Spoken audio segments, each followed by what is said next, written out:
ഒരു private jet, ഒരു private island, ലക്ഷങ്ങൾ വിലയുള്ള കാറുകൾ, കോടിക്കണക്കിന് രൂപയുടെ സമ്മാനങ്ങൾ. ഇതെല്ലാം മറ്റുള്ളവർക്ക് സൗജന്യമായി നൽകി ഒരാൾക്ക് എങ്ങനെയാണ് ശതകോടികളുടെ ആസ്തിയുള്ളൊരു സാമ്രാജ്യം കെട്ടിപ്പടുക്കാൻ സാധിക്കുക? മിസ്റ്റർ ബീസ്റ്റ് എന്ന ജിമ്മി ഡൊണാൾഡ്സൺ യൂട്യൂബിൽ ഒരു പുതിയ കളിയുടെ നിയമം തന്നെ എഴുതി ചേർത്തിരുന്നു. പണം കൊടുക്കുന്നത് ഒരു സൈഡ് ഷോ അല്ല, അതുതന്നെയാണ് പ്രധാന ഷോ. ഈ ഒരു ചിന്തയിൽ നിന്നാണ് ഇൻ്റർനെറ്റ് ചരിത്രത്തിലെ ഏറ്റവും വേഗതയേറിയ ബിസിനസ് എഞ്ചിൻ അവൻ നിർമ്മിച്ചെടുത്തത്.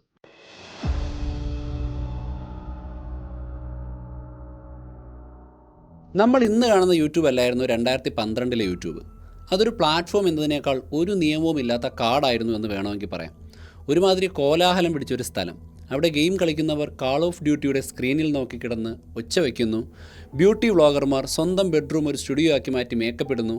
ചിലർ വില കുറഞ്ഞ പ്രാങ്കുകൾ കാണിച്ച് പെട്ടെന്നൊരു ദിവസം വൈറലാകാൻ നോക്കുന്നു. പിന്നെ വേറെ ചില ചാനലുകൾ ഒരു ചിലവുമില്ലാത്ത, കണ്ടാൽ തന്നെ അപ്പോൾ മറന്നു പോകുന്ന വീഡിയോകളൊക്കെ ഉണ്ടാക്കി നിറയ്ക്കുന്നു. അന്ന് യൂട്യൂബിൽ പിടിച്ചു നിൽക്കാനുള്ള ഫോർമുല വളരെ സിമ്പിളായിരുന്നു, പക്ഷേ ഭയങ്കര കഷ്ടപ്പാടാണ്.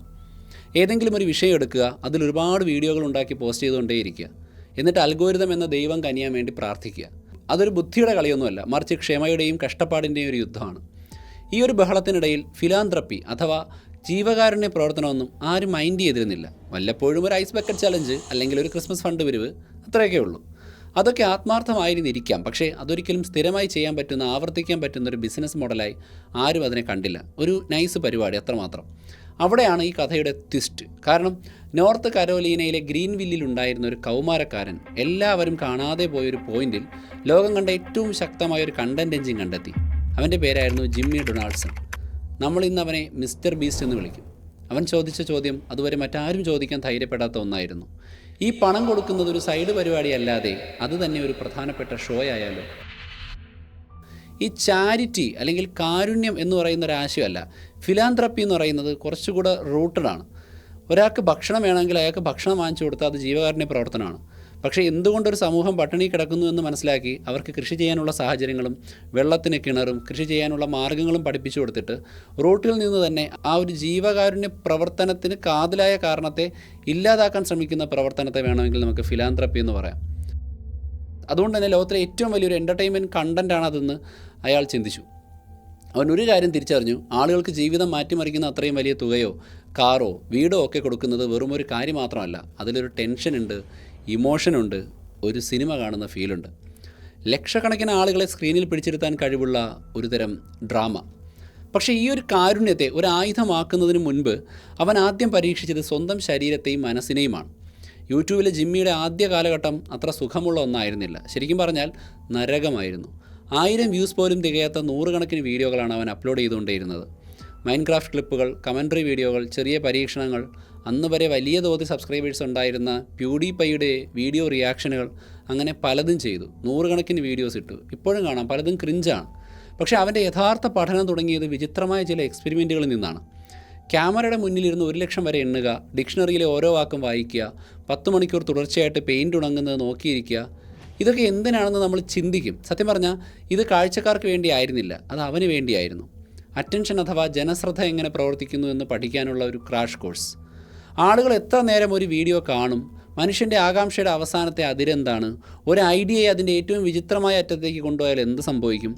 ഈ പരീക്ഷണങ്ങൾ കാണാൻ വേദന തോന്നുമെങ്കിലും അവനെ ഏറ്റവും പ്രധാനപ്പെട്ട ഒരു പാഠം പഠിപ്പിച്ചു. മറ്റാരേക്കാളും കൂടുതൽ നേരം ആളുകളെ പിടിച്ചിരുത്താൻ കഴിഞ്ഞാൽ അൽഗോരിതം നമ്മുടെ കൂടെ നിൽക്കും. നമ്മൾ ജയിച്ചു. അങ്ങനെ 2017 ആ ബ്രേക്ക് ത്രൂ സംഭവിച്ചു. ജിമ്മിക്ക് ഒരു സ്പോൺസർഷിപ്പിൽ നിന്ന് $10,000 കിട്ടി. അവൻ്റെ ജീവിതത്തിലെ അവൻ കണ്ട ഏറ്റവും വലിയ തുക. മറ്റാരെങ്കിലുമൊക്കെ ആണെങ്കിൽ ആ കാശ് സേവ് ചെയ്യുകയോ പുതിയ സ്റ്റുഡിയോ വാടകയ്ക്ക് എടുക്കുകയോ ക്യാമറ വാങ്ങുകയോ ഒക്കെ ചെയ്യും. പക്ഷേ ജിമ്മി ചെയ്ത അതല്ല. അവൻ പുറത്തിറങ്ങി വീടില്ലാത്ത ഒരാളെ കണ്ടെത്തി. ആ $10,000 മുഴുവനായിട്ട് അദ്ദേഹത്തിൻ്റെ കൈ കൊടുത്തു, അതും ക്യാമറ ഓൺ ചെയ്ത് വെച്ച്. ഒരു വീടില്ലാത്ത മനുഷ്യന് $10,000 നൽകുന്നു എന്ന ആ ഒരു വീഡിയോ വൈറൽ വീഡിയോ മാത്രമായിരുന്നില്ല, അത് വരാനിരിക്കുന്ന വലിയൊരു സാമ്രാജ്യത്തിൻ്റെ പ്രോട്ടോടൈപ്പായിരുന്നു. ആ നിമിഷം അവൻ്റെ 2 ആഗ്രഹങ്ങൾ ഒന്നിച്ചു. 1, എക്സ്ട്രീം ലെവലിൽ കാര്യങ്ങൾ പരീക്ഷിക്കുക. 2, ആളുകളുടെ ഇമോഷൻസിനെ പരമാവധി സ്വാധീനിക്കുന്ന കണ്ടൻറ് ഉണ്ടാക്കുക. ഇതിനുശേഷം സംഭവിച്ചതൊന്നും ഭാഗ്യമല്ല, പക്ക ഡിസൈനാണ്. ഒരു ശാസ്ത്രജ്ഞൻ പരീക്ഷണം നടത്തുന്നത് പോലെയാണ് ജിമ്മി ഓരോ വീഡിയോസും ഉണ്ടാക്കിയത്. അവൻ്റെ തംബ്നെയിലുകൾ ഒരു സൈക്കോളജിക്കൽ വെപ്പൺ തന്നെയായിരുന്നു. വാ തുറന്ന് ഞെട്ടിയിരിക്കുന്ന, കണ്ണ് തള്ളിയിരിക്കുന്ന അവൻ്റെ മുഖം. അതൊരു അഹങ്കാരമായിരുന്നില്ല, അത് കാണുന്ന നമ്മുടെ തലച്ചോറിലെ മിറർ ന്യൂറോണുകളെ ഉണർത്താനുള്ളൊരു ട്രിഗറായിരുന്നു. ആ ഫോട്ടോ കാണുമ്പോൾ നമ്മളും അറിയാതെ ഒരു ഷോക്കിൻ്റെ ഫീലിലേക്ക് പോകും. അവൻ്റെ തംബ്നെയിലുകളുടെ കളർ കണ്ടിട്ടില്ലേ? കണ്ണഞ്ചപ്പിക്കുന്ന തിളക്കമുള്ള നിറങ്ങൾ. യൂട്യൂബിൻ്റെ ഹോം പേജിലെ ആൾക്കൂട്ടത്തിനിടയിൽ നിന്ന് എടുത്തു കാണിക്കാൻ വേണ്ടിയായിരുന്നു അത്. ഓരോ തംബ്നെയിലിന് പിന്നിലും ഒരു ചെറിയ ടീം ഉണ്ടായിരുന്നു. ഡസൻ കണക്കിന് വെർഷനുകൾ ഉണ്ടാക്കി ഏതിനാണ് ഏറ്റവും കൂടുതൽ ക്ലിക്ക് കിട്ടുന്നതെന്ന് ഡാറ്റ വെച്ച് മാത്രം അവൻ തീരുമാനിച്ചു. ടൈറ്റിലുകളും അതുപോലെ തന്നെയാണ്. അവ വെറും വിവരണങ്ങളായിരുന്നില്ല, ഒരു കെണി പോലെയാണ്. വായിച്ചാൽ ക്ലിക്ക് ചെയ്യാതെ പോകാൻ പറ്റാത്തൊരാകാംക്ഷ ഉണ്ടാക്കാൻ പറ്റുന്ന ടൈറ്റിലുകൾ. ഞാൻ 100 മില്യൺ ഓർബീസ് എൻ്റെ കൂട്ടുകാരൻ്റെ വീട്ടുമുറ്റത്തിട്ടു. ഈ വട്ടത്തിൽ നിന്ന് അവസാനം പോകുന്നയാൾക്ക് $5,00,000. ഞാൻ ലോകത്തിലെ ഏറ്റവും വൃത്തികെട്ട ബീച്ച് ക്ലീൻ ചെയ്തു. ഓരോ ടൈറ്റിലും ലളിതവും എന്നാൽ അവിശ്വസനീയമായൊരാശയം മുന്നോട്ട് വയ്ക്കും. അതിൻ്റെ അവസാനം എന്തായി എന്നറിയാൻ നമ്മൾ ക്ലിക്ക് ചെയ്തു പോകും. വീഡിയോയുടെ ഉള്ളിലും ഈ ബോറടിക്കെതിരെയുള്ള യുദ്ധമുണ്ടായിരുന്നു. ആദ്യത്തെ 3 സെക്കൻഡിനുള്ളിൽ തന്നെ വീഡിയോയുടെ ആശയം എന്താണെന്ന് കൃത്യമായി പറയും. ഇതൊരു വട്ടമാണ്. ഇതിൽ നിന്ന് അവസാനം പോകുന്നയാൾക്ക് $500,000 കിട്ടും. നിയമങ്ങൾ, സമ്മാനം, ടെൻഷൻ എല്ലാം കണ്ണ് ചിമ്മുന്നതിന് മുമ്പ് നമ്മുടെ മുന്നിലെത്തും. ഓരോ എഡിറ്റും ഒരു ബോറഡ് റിവ്യൂയിലൂടെ കടന്നു പോകും. ഒരു എഡിറ്റ് കണ്ടുകൊണ്ടിരിക്കുമ്പോൾ ജിമ്മിക്ക് ഫോണിൽ നോക്കാൻ തോന്നിയാൽ ആ സീൻ ഒന്നുകിൽ വെട്ടിമാറ്റും, അല്ലെങ്കിൽ അതിൻ്റെ സ്പീഡ് കൂട്ടും. ശ്രദ്ധ പിടിച്ചു പറ്റാത്ത ഒരൊറ്റ സെക്കൻഡ് പോലും വീഡിയോയിൽ ഉണ്ടാകരുത്. പിന്നെ ഓരോ കഥയുടെയും ഹൃദയഭാഗത്ത് ഈ ഒരു കാരുണ്യം തന്നെയായിരുന്നു മെയിൻ. കഷ്ടപ്പെടുന്നൊരു വിദ്യാർത്ഥി, വഴിയിൽ കണ്ടൊരു സാധാരണക്കാരൻ, അല്ലെങ്കിൽ ഒരു കട്ട ഫാൻ. ടെൻഷൻ കൂടും. അവർ കഷ്ടപ്പെടുന്നത് നമ്മൾ കാണും. അവസാനം ക്ലൈമാക്സിൽ ജീവിതം മാറ്റിമറിക്കുന്ന ഒരു സമ്മാനം അവർക്ക് കിട്ടും. ഇതൊരു സമ്മാനം കൊടുക്കൽ ചടങ്ങ് മാത്രമല്ല, 15 മിനിറ്റിനുള്ളിൽ ഒതുക്കിയ ഒരു സിനിമ പോലെയായിരുന്നു. ഒരു തുടക്കവും വളർച്ചയും ക്ലൈമാക്സും ഉള്ളൊരു യൂണിവേഴ്സൽ സ്റ്റോറി. 2018 ആയപ്പോഴേക്കും ഈ സിസ്റ്റം പൂർണ്ണമായി. യൂട്യൂബ് അതുവരെ കണ്ടിട്ടില്ലാത്തൊരു attention flywheel Mister Beast ഉണ്ടാക്കിയെടുത്തിരുന്നു. അവിശ്വസനീയമായ വീഡിയോകൾ അവിശ്വസനീയമായ വ്യൂസ് ഉണ്ടാക്കി. ആ വ്യൂസ് അവിശ്വസനീയമായ വരുമാനം ഉണ്ടാക്കി. ആ വരുമാനം വീണ്ടും അതിലും വലിയ വീഡിയോകൾ ഉണ്ടാക്കാൻ ഉപയോഗിച്ചു. ഓരോ ഘട്ടവും അടുത്തതിനെ ശക്തിപ്പെടുത്തിക്കൊണ്ടിരുന്നു. ഓരോ സ്റ്റണ്ടും വലുതായിക്കൊണ്ടേയിരുന്നു. വീടുകൾ കൊടുക്കുന്നതിൽ നിന്ന് തുടങ്ങി സ്വകാര്യ ദ്വീപുകൾ കൊടുക്കുന്നതിലേക്കും അവസാനം 456 പേരെ വെച്ച് $4,56,000 സമ്മാനം നൽകി സ്ക്വിഡ് ഗെയിം റീക്രിയേറ്റ് ചെയ്യുന്നതിലേക്കും കാര്യങ്ങളെത്തി. ആ സ്ക്വിഡ് ഗെയിം വീഡിയോയ്ക്ക് മാത്രം $3.5 മില്യൺ ചിലവായിട്ടുണ്ട്. പക്ഷേ അതിന് 500 മില്യണിലധികം വ്യൂസ് കിട്ടി. സ്പോൺസർഷിപ്പും പരസ്യ വരുമാനവും കാരണം ചരിത്രത്തിലെ ഏറ്റവും ലാഭകരമായ ഒരു പരസ്യമായിട്ട് അത് മാറി. പക്ഷേ ഈ സമയത്ത് ജിമ്മി തനിച്ചായിരുന്നില്ല. അവൻ തൻ്റെ കൂട്ടുകാരായ ചാൻഡലർ, ക്രിസ്, കാള് എന്നിവരെയൊക്കെ സ്ക്രീനിലേക്ക് കൊണ്ടുവന്നു. ഇത് വെറും സൗഹൃദത്തിൻ്റെ പേര് ചെയ്തതല്ല, അതൊരു ബ്രില്യൻ്റ് പ്ലാനാണ്. ഒരു വൺ മാൻ ഷോ എപ്പോൾ വേണമെങ്കിലും തകരാം, പക്ഷേ ഒരു ടീം അതൊരു ലോകം പോലെയാണ്. ആരാധകർക്ക് ആ സ്ക്വാഡിനോടൊരു പ്രത്യേകതരം ഇഷ്ടം തോന്നി. അത് ബ്രാൻഡിൻ്റെ ഇമോഷൻ കണക്ഷൻ കൂട്ടി.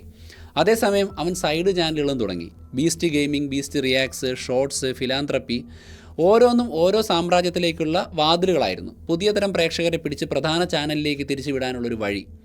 അങ്ങനെ 2021 ആയപ്പോൾ മിസ്റ്റർ ബീസ്റ്റ് ഒരു ചാനൽ അല്ലാതെയായി. അതൊരു മീഡിയ നെറ്റ്വർക്കായി മാറി. എല്ലാ മാസവും കോടിക്കണക്കിന് വ്യൂസ് നേടുന്ന ഒരു നെറ്റ്വർക്ക്. പക്ഷേ കാരുണ്യത്തിൽ പടുത്തുയർത്തിയ സാമ്രാജ്യങ്ങൾക്കും വിള്ളലുകൾ ഉണ്ടാവുമല്ലോ. ഓരോ വീഡിയോയും പഴയതിനേക്കാൾ വലുതാകണമെന്നുള്ള പ്രഷർ അവനെ ശ്വാസം മുട്ടിക്കാൻ തുടങ്ങിയിരുന്നു. എത്ര $1 മില്യൺ കൊടുത്താലാണ് ആളുകൾക്കതൊരു സാധാരണ കാര്യമായി തോന്നാതെ ഇരിക്കുക? ഒരു ദ്വീപ് കൊടുത്തതിന് ശേഷം അടുത്തതായി എന്ത് വലുതാണ് കൊടുക്കാൻ പറ്റുക? ഈ വലുത്, അതിലും വലുത് എന്ന ചിന്ത അവനെ സാമ്പത്തികമായും മാനസികമായും തളർത്തുന്ന ഒന്നായിരുന്നു. എല്ലാത്തിനും താഴെ ആ സ്വർണ്ണക്കൂടും ഉണ്ടായിരുന്നു. യൂട്യൂബിനെ മാത്രം ആശ്രയിച്ചുകൊണ്ടുള്ള ആ നിൽപ്പ്. അൽഗോരിതത്തിൽ ഒരു ചെറിയ മാറ്റം, അല്ലെങ്കിൽ യൂട്യൂബിൻ്റെ പോളിസിയിൽ ഒരു വ്യത്യാസം വന്നാൽ ഈ സാമ്രാജ്യം ഒറ്റ രാത്രി കൊണ്ട് തകർന്നടിയും. അവനൊരു സ്വർണ്ണക്കൂട്ടിലെ രാജാവാണ്, പക്ഷേ ആ കൂടിൻ്റെ താക്കോൽ അവൻ്റെ കയ്യിലായിരുന്നില്ല. 2022 ആയപ്പോൾ അതൊരു ഭിത്തിയിൽ ഇടിച്ച് നിന്നതുപോലെയായി. ഭൂമിയിലെ തന്നെ ഏറ്റവും കൂടുതൽ സബ്സ്ക്രൈബേഴ്സ് ഉള്ള ഒരു ക്രിയേറ്ററായി മാറി. പക്ഷേ യൂട്യൂബിലെ രാജാവായാൽ മാത്രം മതിയോ? ആ കൂട്ടിൽ നിന്ന് രക്ഷപ്പെടാൻ അവൻ നേടിയെടുത്ത ഈ അറ്റൻഷനെ സ്വന്തമായ ആസ്തികളായിട്ട് മാറ്റണം. അതിനുള്ള ആദ്യത്തെ ശ്രമമായിരുന്നു മിസ്റ്റർ ബീസ്റ്റ് ബർഗർ. 2020 ഒരു ഗോസ്റ്റ് കിച്ചൺ മോഡലായി തുടങ്ങിയ ഇത് ഒറ്റ രാത്രി കൊണ്ട് 300 ലൊക്കേഷനുകളിൽ തുടങ്ങി. ആരാധകർ മണിക്കൂറുകളോളം ക്യൂ നിന്നു. പക്ഷേ പ്രശ്നങ്ങൾ പെട്ടെന്ന് തലപൊക്കി. കിച്ചണുകൾ അവൻ്റെ സ്വന്തമല്ലാത്തതുകൊണ്ട് ക്വാളിറ്റി കൺട്രോൾ ഒരു ട്രാജഡിയായിട്ട് മാറി. പല സ്ഥലങ്ങളിലും മോശം ഭക്ഷണം, കസ്റ്റമർക്ക് മോശം അനുഭവം. അവസാനം അത് കേസായി. ആ പ്രോജക്റ്റിൽ തനിക്ക് ഖേദമുണ്ടെന്ന് ജിമ്മി തന്നെ പലപ്പോഴായി സമ്മതിച്ചിട്ടുണ്ട്. അതൊരു വലിയ പാഠമായിരുന്നു. സ്വന്തം പേര് ഒരു പ്രോഡക്റ്റിന് കൊടുത്താൽ മാത്രം പോരാ, ആ പ്രോഡക്റ്റ് സൂപ്പറായിരിക്കണം, അതിലൊരു ഹോൾഡ് ഉണ്ടാവണം. ഫീസ്റ്റബിൾസ് ആ തെറ്റിൻ്റെ തിരുത്തലായിരുന്നു. 2022 തുടങ്ങിയ അവൻ്റെ ചോക്ലേറ്റ് ബ്രാൻഡ് തികച്ചും വ്യത്യസ്തമായിരുന്നു. അതവൻ്റെ സ്വന്തമായിരുന്നു, അവൻ്റെ കൺട്രോളിലായിരുന്നു. പ്രോഡക്റ്റ് വളരെ സിമ്പിൾ, പക്ഷേ അതിൻ്റെ പിന്നിലെ സ്ട്രാറ്റജി അതിഗംഭീരമാണ്. തൻ്റെ വീഡിയോകൾ തന്നെയായിരുന്നു അതിൻ്റെ പരസ്യം. ഒരു $4 മില്യൺ വീഡിയോ 200 മില്യൺ ആളുകളിലേക്ക് എത്തും. അതിൽ നിന്ന് യൂട്യൂബ് വരുമാനമായി ലക്ഷങ്ങൾ തിരികെ കിട്ടും. അതേസമയം 20 മിനിറ്റ് വീഡിയോ അവൻ്റെ ഫീസ്റ്റബിൾസ് ചോക്ലേറ്റിൻ്റെ ഒരു പരസ്യം കൂടിയായി പ്രവർത്തിക്കും. ആരാധകരെ നേരെ വാൾമാർട്ടിലേക്കും 7-Elevenലേക്കും ഒക്കെ വിടും. ഒരു സാധാരണ ബ്രാൻഡ് ഒരു തവണ സൂപ്പർ ബൗൾ പരസ്യത്തിന് $7 മില്യൺ കൊടുക്കുമ്പോൾ ജിമ്മി ഓരോ മാസവും ഓരോ സൂപ്പർ ബൗൾ ലെവലിൽ പരസ്യം ഉണ്ടാക്കി അതിന് യൂട്യൂബിൽ നിന്ന് പണം വാങ്ങി സ്വന്തം പ്രോഡക്റ്റ് വിൽക്കുന്നു. കുറച്ച് മാസങ്ങൾക്കുള്ളിൽ ഫീസ്റ്റബിൾസ് കോടിക്കണക്കിന് രൂപയുടെ വിൽപ്പന നടത്തി. അത് പല രാജ്യങ്ങളിലേക്ക് വ്യാപിച്ചു. ജീവിതത്തിൽ ആദ്യമായി ജിമ്മി അറ്റൻഷൻ കൊയ്യുകയായിരുന്നില്ല, അതിനെ സ്വന്തമായി നിലനിൽക്കുന്ന ആസ്തികളാക്കി മാറ്റുകയായിരുന്നു. ഇതാണ് മിസ്റ്റർ ബീസ്റ്റ് മോഡലിൻ്റെ ബുദ്ധി.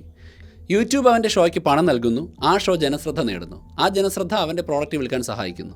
സ്വന്തം സാമ്രാജ്യം പണിയാൻ മറ്റൊരാൾ അവന് പണം കൊടുക്കുന്നു എന്ന് പറഞ്ഞാൽ മതിയല്ലോ. പക്ഷേ വലിയ സാമ്രാജ്യങ്ങൾക്ക് വലിയ ശത്രുക്കളുണ്ടാവും. അവൻ്റെ സ്റ്റുഡിയോയിലെ ജോലി സാഹചര്യങ്ങളെക്കുറിച്ച് പലരും ചോദ്യങ്ങൾ ചോദിച്ചിട്ടുണ്ട്. ചില പഴയ എംപ്ലോയീസ് അവിടുത്തെ പ്രഷറിനെ കുറിച്ച് സംസാരിക്കാറുണ്ട്. ഈ രീതിയിൽ എപ്പോഴും വലുതും വലുതും എന്ന് പറഞ്ഞ് പോകുന്നത് ശരിയാണോ എന്ന് ആരാധകർ സംശയിച്ചിട്ട് പോലുമുണ്ട്. ധൻമാൻ, ZHC പോലെയുള്ള എതിരാളികൾ അവൻ്റെ ഈ കാരുണ്യ കണ്ടന്റുകൾ കോപ്പി അടിക്കാനും ശ്രമിച്ചിട്ടുണ്ട്. പക്ഷേ ജിമ്മിയുടെ ഡാറ്റ അടിസ്ഥാനമാക്കിയുള്ള ചിട്ടയായ സമീപനത്തിനടുത്തെത്താൻ ആർക്കും കഴിഞ്ഞിട്ടില്ല. ലോഗൻ പോളിൻ്റെ പ്രൈം പോലെയുള്ള ബ്രാൻഡുകൾ വിജയിച്ചെങ്കിലും കണ്ടന്റ് ഉപയോഗിച്ച് പ്രോഡക്റ്റ് വിൽക്കുന്ന ഈ ഒരു സിസ്റ്റമാറ്റിക് ഫ്ലൈവീൽ അവർക്കില്ലായിരുന്നു. ഇന്ന് മിസ്റ്റർ ബീസ്റ്റിൻ്റെ ഈ സാമ്രാജ്യം കാണുമ്പോൾ നമുക്ക് ഓർമ്മ വരുന്നത് റിച്ചാർഡ് ബ്രാൻസണിൻ്റെ വിർജിൻ ഗ്രൂപ്പിനെയാണ്. ഫീസ്റ്റബിൾസ് ഒരു തുടക്കം മാത്രം. കോടിക്കണക്കിന് വരുന്ന ആരാധകരുള്ള അവന് തീം പാർക്കുകൾ, റിയൽ വേൾഡ് ഗെയിം ഷോകൾ, സ്ട്രീമിംഗ് പ്ലാറ്റ്ഫോമുകൾ, എന്തിന് സ്കൂളുകളും ഹോസ്പിറ്റലുകളും വരെ തുടങ്ങാൻ കഴിഞ്ഞേക്കാം. മിസ്റ്റർ ബീസ്റ്റിൻ്റെ ആരാധകരുടെ വിശ്വാസം എത്രത്തോളം ഉണ്ടോ അത്രത്തോളം അയാളുടെ സാധ്യതകളും വളരും. പക്ഷേ ഓരോ ചുവടുവയ്പ്പിലും അപകടം പതിയിരിപ്പുണ്ട്. സാമ്രാജ്യം വലുതാകുമ്പോൾ അതിൻ്റെ കോംപ്ലക്സിറ്റീസ് കൂടും. കേസുകൾ, സപ്ലൈ ചെയിൻ പ്രശ്നങ്ങൾ, പ്രോഡക്റ്റിനോടുള്ള ആളുകളുടെ മടുപ്പ്, ഇതെല്ലാം ബ്രാൻഡിനെ ബാധിക്കാൻ സാധ്യതയുണ്ട്. എല്ലാത്തിനും മുകളിൽ അറ്റൻഷൻ എന്ന് പറയുന്നൊരു പ്രശ്നമുണ്ട്. മനുഷ്യൻ്റെ ശ്രദ്ധ എന്നത് ലോകത്തിലെ ഏറ്റവും വേഗത്തിൽ മാറിക്കൊണ്ടിരിക്കുന്ന ഒരു കാര്യമാണ്. അത് നിലനിർത്തണമെങ്കിൽ ജിമ്മി മാറിക്കൊണ്ടേയിരിക്കണം. ഇവിടെയാണ് നമ്മൾ പഠിക്കേണ്ട ഏറ്റവും വലിയ പാഠം. നൂറ്റാണ്ടുകളായി ശക്തി അളന്നിരുന്നത് ഭൂമി, ഫാക്ടറികൾ അല്ലെങ്കിൽ എണ്ണയുടെ കണക്കിലൊക്കെ ആയിരുന്നു. എന്നാൽ 21ാം നൂറ്റാണ്ടിലെ ഏറ്റവും വിലപിടിപ്പുള്ള, കിട്ടാൻ പ്രയാസമുള്ള വിഭവം എന്ന് പറയുന്ന അറ്റൻഷൻ അഥവാ ജനശ്രദ്ധയാണ്. അതെങ്ങനെ കണ്ടെത്താമെന്നും എങ്ങനെ വളർത്താമെന്നും എങ്ങനെ ഒരു ആയുധമാക്കാമെന്നും മറ്റാരേക്കാളും നന്നായി മിസ്റ്റർ ബീസ്റ്റ് പഠിച്ചു. അവൻ ഇൻ്റർനെറ്റ് ചരിത്രത്തിലെ ഏറ്റവും വേഗതയേറിയ ഒരു റോക്കറ്റ് ഉണ്ടാക്കി. ഇനിയുള്ള ചോദ്യം ഇതാണ്: ആ റോക്കറ്റ് കത്തിത്തീർന്നാലും യാത്ര തുടരാൻ പറ്റുന്ന ഒരു പറ്റം സ്പേസ് ഷിപ്പുകൾ, അതായത് നിലനിൽക്കുന്ന പ്രോഡക്റ്റുകളും കമ്പനികളും സ്ഥാപനങ്ങളും ഉണ്ടാക്കാൻ അവന് കഴിയുമോ? ഗ്രീൻവില്ലിലെ ഒരു റൂമിലിരുന്ന് വിചിത്രമായ പരീക്ഷണങ്ങൾ നടത്തിയ ഒരു കൗമാരക്കാരിൽ നിന്ന് കാരുണ്യം കൊണ്ടൊരു ആഗോള സാമ്രാജ്യം കെട്ടിപ്പടുത്ത ഒരു സംരംഭകൻ വരെയുള്ള ജിമ്മി എന്ന ഡൊണാൾഡ്സൻ്റെ യാത്ര ഒരൊറ്റ കാര്യം വീണ്ടും വീണ്ടും തെളിയിക്കുന്നുണ്ട്. അറ്റൻഷൻ അല്ല യഥാർത്ഥ സമ്മാനം, അത് വെറും ഒരു അസംസ്കൃത വസ്തു, റോ മെറ്റീരിയൽ മാത്രമാണ്. അതുകൊണ്ട് നിങ്ങൾ എന്ത് നിർമ്മിക്കുന്നു എന്നതിലാണ് എല്ലാം ഇരിക്കുന്നത്. ഇത് എനിക്കും നിങ്ങൾക്കും ഒരു വലിയ പാഠമാണെന്ന് ഓർമ്മിപ്പിക്കുന്നു. മാർവൽ സ്റ്റുഡിയോസിൻ്റെ ഒരു ചെറിയ സീരീസ് ഞാൻ ചെയ്യുന്നുണ്ട്, അത് കാണാനായിട്ട് ഇവിടെ ക്ലിക്ക് ചെയ്യുക. മറ്റൊരു എപ്പിസോഡ് വീണ്ടും കാണാം.